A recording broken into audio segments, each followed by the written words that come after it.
Hakajuk kapor Menteri Rangba ula pentip baka search committee kan khot yaki application kan penlong yaki jingwat benya bat nangta kan ai Jingmut yaki Kyrteng sya ka Sorkar na ka benta ban Thung ya un lani ka chairperson batamai jong ka loka yukta ula pentip balakmi lenti baka committee kan sa IT yaki Kyrteng hapo laipo hadu saupusan sngi u officer IAS bala syong thaj uba Peter Dekhar udai u chairman jong kani ka search committee ka baken thop yaki khot na ki benta ba pher jong ke emlang sa lang kentop ya uwe u district judge ubala syong thaj bat ki wei ki riu shimen.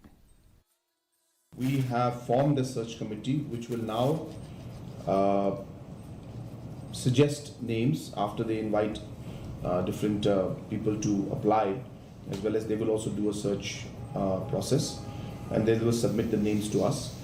We have requested them to do it at the earliest. So today's decision is not that.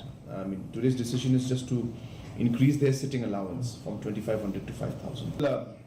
We expect the names to be given very, very soon. Hopefully, we had requested them to do it within 30 days to 45 days.